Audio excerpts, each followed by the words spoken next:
ऐसा ना कहे स्वामी, मैं सह नहीं पाऊंगी।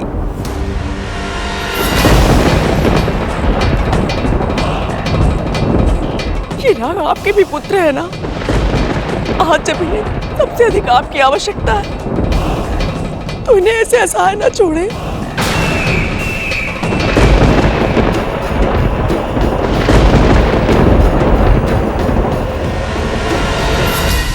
जब सावित्री सत्यवान के प्राण यमराज से वापस छुड़ाकर ला सकती है तो मेरे अंदर भी वही सतीत्व की शक्ति है, वही दृढ़ निश्चय है। मैं अपने पुत्रों के प्राणों की रक्षा करूंगी और उसके लिए चाहे मुझे कुछ भी क्यों ना करना पड़े।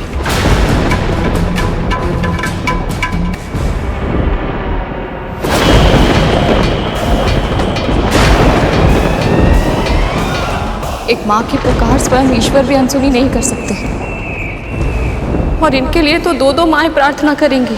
इन दोनों माताओं को कैसे बताऊं कि इन सर्पों को लेने के लिए स्वयं यमदूत आ गया है।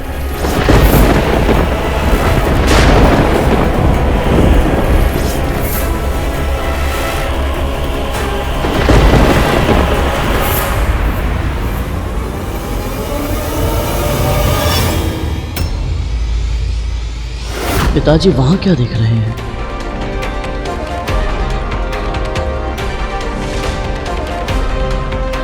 मुझे ऐसा क्यों लग रहा है जैसे कोई था यहाँ जो वापस लौट गया। यदि आप दोनों ने निश्चय कर ही लिया है तो एक उपाय है। जी पिताजी, बताइए क्या करना है। हम सब कुछ करेंगे अपने भाइयों के लिए। उसे जानने और समझने के लिए आप सबको जीवित पुत्रिका के व्रत कथा को पूरे मनोयोग से सुनना और जानना होगा। इस समस्त संसार में जो भी मां इस व्रत को विधि विधान से करेगी उसे अपनी संतान की रक्षा करने की शक्ति प्राप्त होगी और उसकी संतान दीर्घायु होगी।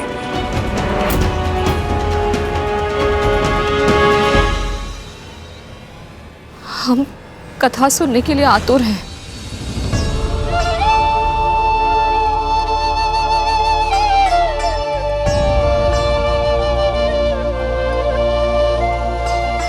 पिछले कल्प की बात है।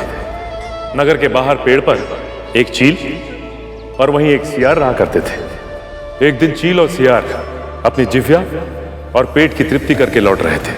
तब उन्होंने नगर की महिलाओं को जीवित पुत्रिका व्रत करते हुए देखा और इनके मन में भी इस व्रत को करने की इच्छा जागी और अगले वर्ष उन्होंने इस व्रत को पूरे मन से रखा। चील तो अपना संयम बनाए रखने में सफल हुई, लेकिन सियार ने जैसे ही मुर्गे को देखा तो उसकी भूख जीत गई।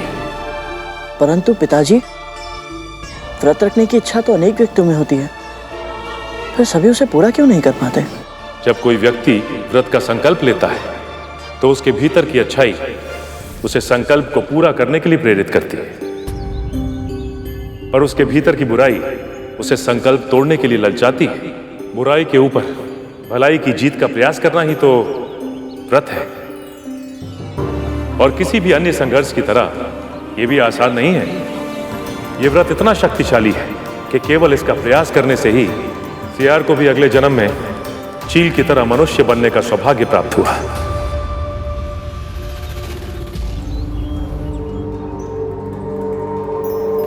चील ने शीलवती नामक राजकुमारी के रूप में जन्म लिया।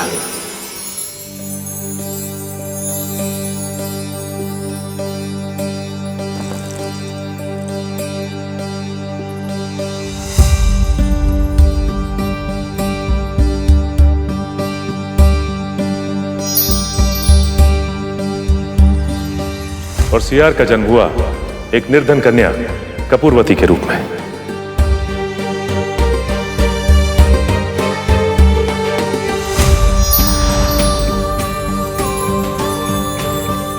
और नियति के योग से राजकुमारी शीलवती का विवाह राजा बुद्धिसेन से हुआ।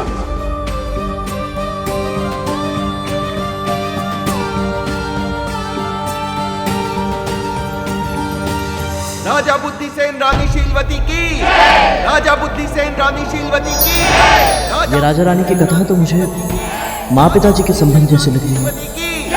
राजा बुद्धि सेन रानी शीलवती की, राजा बुद्धि सेन रानी शीलवती की, राजा बुद्धि सेन रानी शीलवती की, राजा बुद्धि सेन रानी शीलवती की, राजा बुद्धि सेन रानी शीलवती की। कपूरवती भी उसी राज्य में रहा करती थी।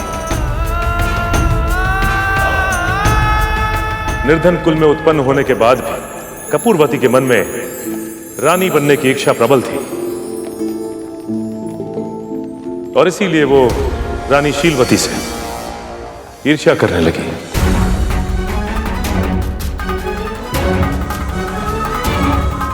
और कपूरवती किसी भी मूल्य पे राजा की दृष्टि में आना चाहती थी, इसीलिए उसने एक योजना बनाई और सेविका का कार्य करने का अनुरोध करने के लिए महल पहुंच गई।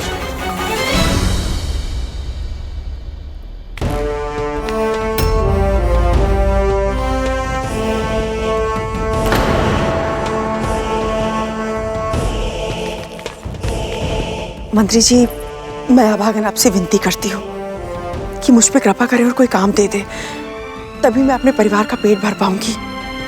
कुछ दया कीजिए।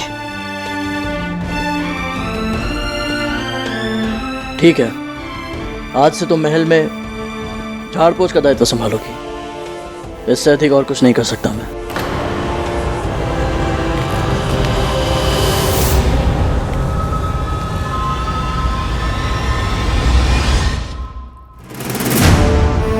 राजा के मंत्री ने उसे महल के झाड़ पोछ का दायित्व सौंपा। अब कपूरवती महल की सेविका बन चुकी थी।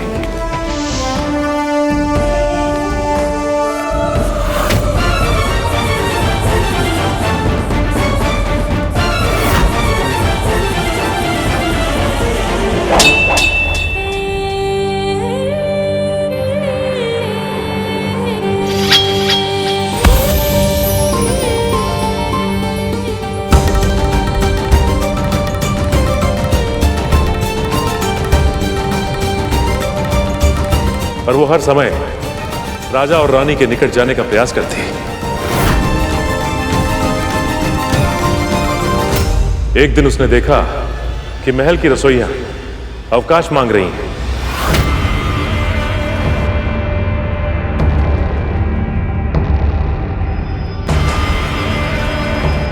और उसने एक क्षण भी नहीं गवाया और शीघ्र ही मंत्री के सामने पहुंच गई। अब मंत्री जी,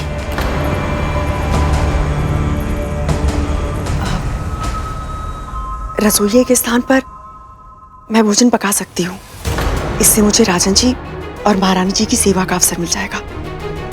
बाकी जैसा आप कहें।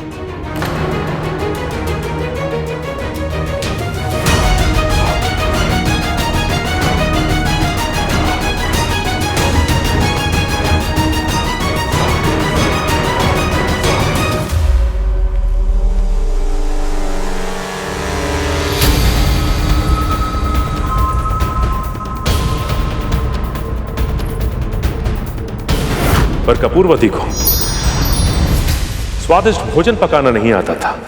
उसे लगा कि ऐसे तो उसे कार्य से निकाल दिया जाएगा और वो राजा और रानी की निकटता प्राप्त करने की अपनी योजना में असफल हो जाएगी। और तब उसने एक उपाय सोचा।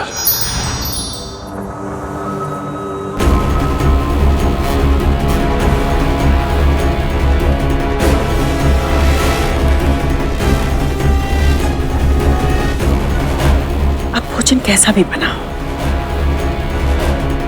उन्हें तो स्वादिष्ट ही लगेगा।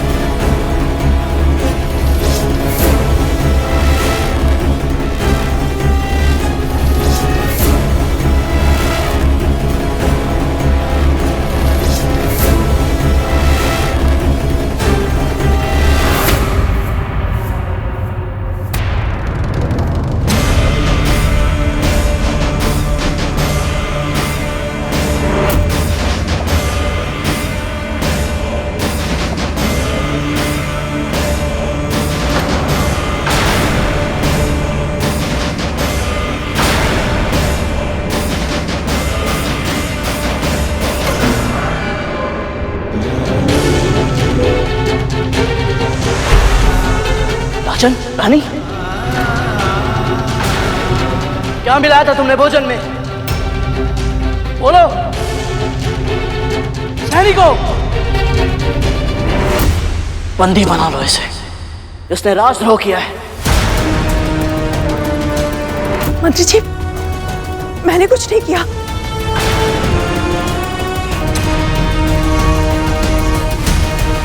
मैं एक ऐसी औषधि जानती हूँ जिससे दोनों ही शीघ्र स्वस्थ हो जाएंगे।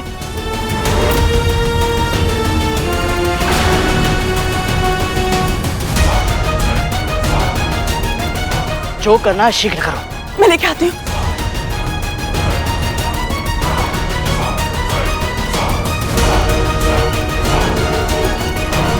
आप मंत्री जी, ये जड़ी बूटी का मिश्रण है। मैंने इसमें शहद मिला दिया है, बस 2-2 बूंद जीवा पर लगाना होगा। शीघ्र करो। जी।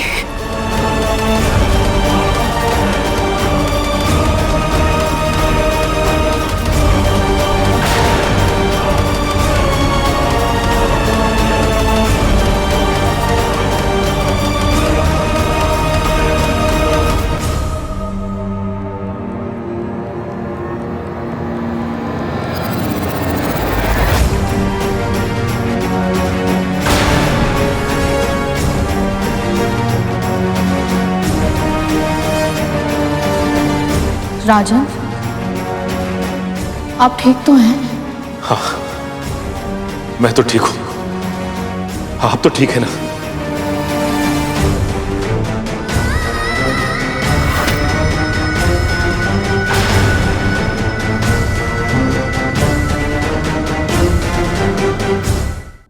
मुझे पूरा विश्वास है राजन, इसने जानबूझकर आपकी छाछ में कुछ मिलाया था, जिसके कारण आप दोनों अस्वस्थ हो गए थे। फिर काल कोठरी का दंड सुनते ही यह भयभीत हो गई और विपरीत प्रभाव की जड़ी बूटी देकर आप दोनों को स्वस्थ भी कर दिया। मंत्री जी, हम आपकी बात से सहमत हैं। इस स्त्री के दिए हुए छाछ को पीकर हम दोनों को चक्कर आने लगे और पेट में भीषण पीड़ा होने लगी। किंतु यह भी सत्य है कि स्त्री ने हमारे प्राण बचाए हैं, इसलिए हम इसे दंड तो नहीं देंगे। किंतु ऐसी स्त्री राजमहल की सेवा के योग्य नहीं है। इसे इसी क्षण बाहर निकाल दिया जाए।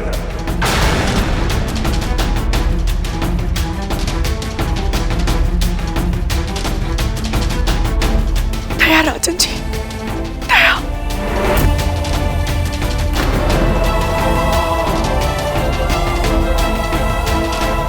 मैं भला जानबूझकर अपने राजन जी और महारानी जी का हित क्यों करूंगी? मेरे मन में कोई कालिक नहीं है। यदि मुझे महल की सेवा के कार्य से बाहर निकाल दिया गया तो क्या करूंगी मैं?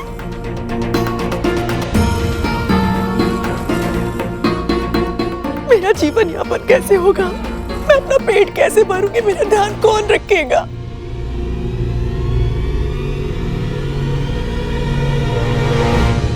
राजन, स्वभाव से कपूरवती अच्छी है। अवश्य ही इससे भूल हुई है, पर वो भूल इसने जानबूझकर नहीं की होगी, ऐसा मेरा दृढ़ विश्वास है।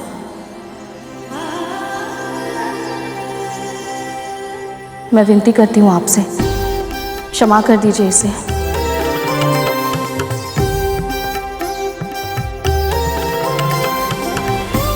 और मेरी निजी सेविका के रूप में कार्य करने की आज्ञा भी दीजिए। ये क्या कह रही है महारानी आप? यही मेरी इच्छा है राजन।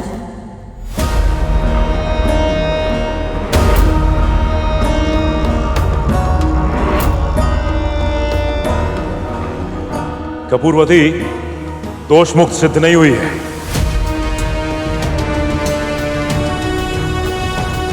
किंतु यह राज्य अपनी रानी की इच्छा का अनादर नहीं करेगा।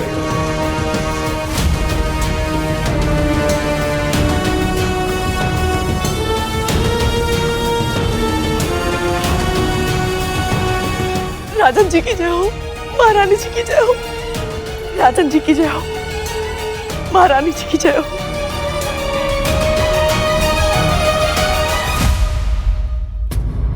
स्वयं को मेरा रक्षक समझकर प्रसन्न हो रही हो शीलवती। तुम तो वो सीढ़ी हो जिस पर चढ़कर मैं रानीवास के अंतः कक्ष तक पहुंचूंगी।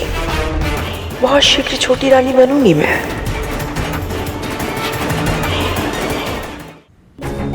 क्षमा कीजिए पिताजी, परंतु कथा सुनने के बाद यह प्रतीत होता है कि रानी शीलवती बहुत ही बुद्धिमान और ज्ञानी महिला थी। फिर भी वो कपूरवती के छलपूर्ण व्यवहार को समझ क्यों नहीं पाई? यदि समझ नहीं भी पाई तो राजा ने कपूरवती को दंड देने का निर्णय किया था। फिर रानी शीलवती ने अपने पति की बुद्धिमानी पर विश्वास क्यों नहीं किया? जानते हो गरुड़, इस संसार में सबसे अधिक हानिकारक क्या है? अति करना। रानी शीलवती में भी एक ऐसी ही कमी थी। वो बहुत अधिक दयालु थी। उनके विवेक ने उन्हें चेतावनी दी थी और उस दिन से कपूरवती रानी शीलवती की सेवा करने लगी।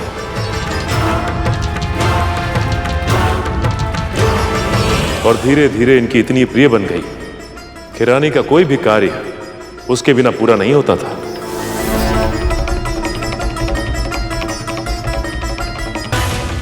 आठों प्रहर वो रानी के साथ रहने लगी।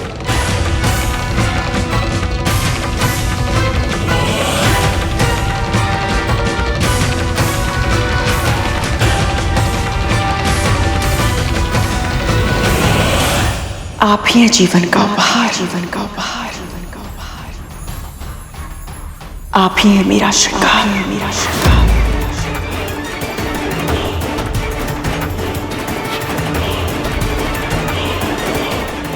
मैं ऋणी आपके जीवन भर की। कैसे चुकाऊं ये उपकार, कैसे चुकाऊं ये उपकार।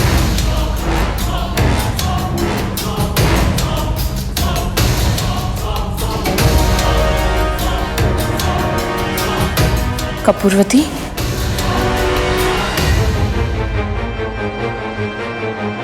फिर ऐसा कभी मत बोलना। तुम मात्र दासी नहीं, मेरी बहन जैसी हो।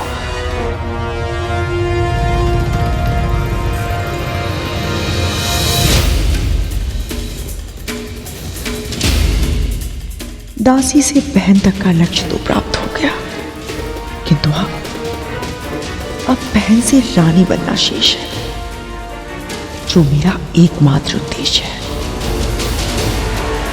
कपूरवती, कपूरवती,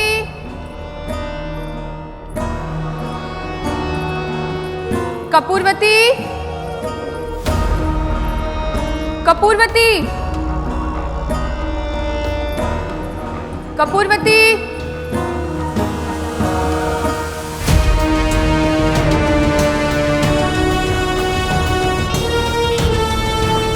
कपूरवती, कपूरवती। लो, तुम यहां बैठी हो, कहां कहां नहीं ढूंढा हमने तुम्हें।